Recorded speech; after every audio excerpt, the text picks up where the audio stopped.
from Heather's greenhouse. So it looks like we got some rain last night. The rain gauge did not have anything shown. But look at these flowers. Goodness. Those dinner plate dahlias are gorgeous. And honestly, everything is doing much better. I mean, these are still going to burn because they're in full sun and they don't want to be in full sun. Can't do anything about that unless I'm going to move them. But look at the coleus. It's perked back up. It was all wilted and looking bad yesterday. And it perked right back up. And that coleus too.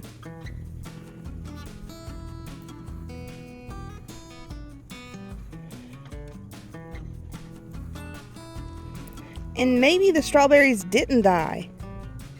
I honestly thought all my strawberry plants were dead just from the heat and the drought, but looks like there was enough rain just to keep them petering along. I'll take that. And then this is what I call a spoon tomato. Now, I didn't plant this year. I planted it 3 seasons ago. And I get a volunteer every year. And I just let them do their thing. And if you want to know how to get volunteers of this next year, get a nice red ripe tomato. Just drop it down in the pot. And it's amazing. Next spring, a spoon tomato will grow back up out of that pot. It will volunteer for me. You know, and it's funny because people get hung up on seed saving, and, you know, with tomatoes, they tell you to harvest all the seeds, put it in a jar, let the jar ferment, and that'll take the gel coating that inhibits the growth of the seed off of it. Then you rinse them, you dry them, and you store them dry and cool. I don't do any of that. You saw exactly what I did. I just let tomatoes fall on the ground. And then next year I get free volunteers. 0 effort. Man, isn't that zinnia gorgeous? It's amazing what comes up when you don't know and you just let things cross-pollinate and self-seed. We've got a amethyst verbena in there. I love that color contrast with the yellow of the rudbeckia.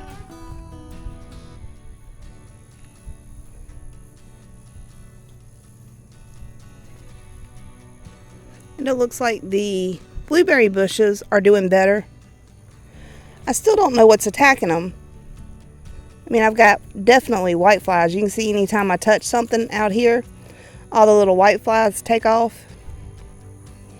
As long as they're not killing plants, I'm going to leave them alone.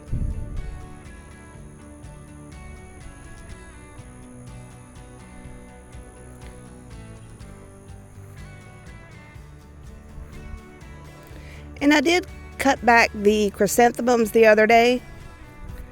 So I cut that one back by about 1/3 because it had splayed open in the middle from the rain and the storm. Hopefully it'll flush back out and we'll get a second flowering later in the fall.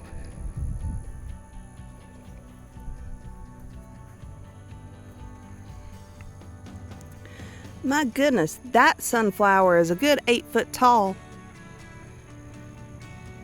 And it's one of the multi-branch, so I'll get multiple flowers off of the one stalk, so I'm really excited about that one.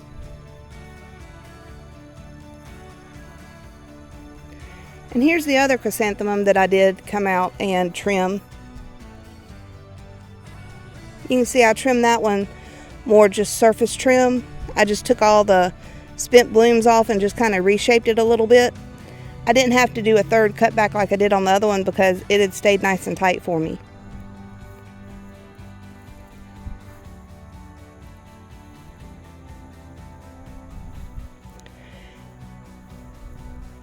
And I did have to cut the sunchokes back from the coleus again. The sunchokes, man, they live up to their name. They will choke out the sun and kill anything they're with, and they are aggressive spreaders.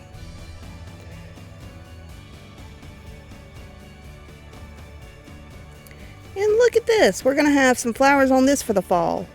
And this is a sedum. Let's go check the variegated sedum, see if they're going to bloom for us.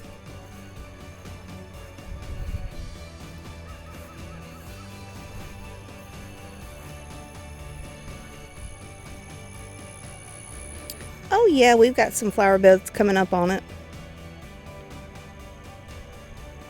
And you can see from the storm that multi-stem sunflower broke in several places.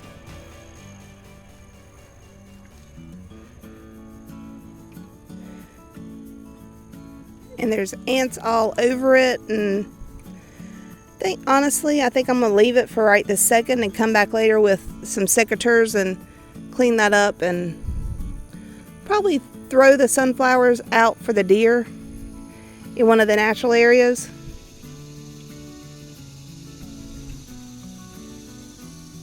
Got a bee still asleep.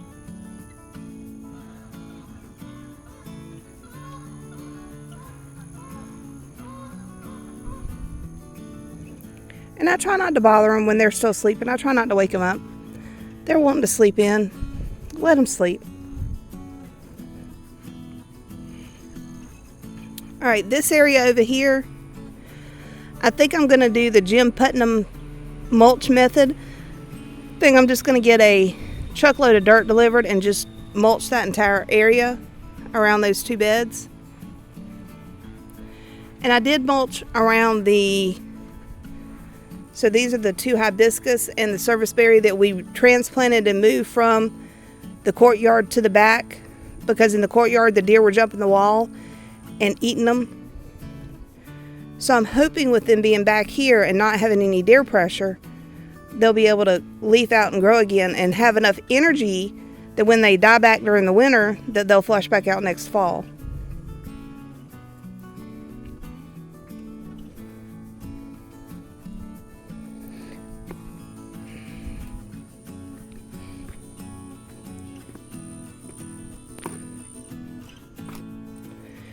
Yeah, it definitely got some rain because the hydrangeas perked back up.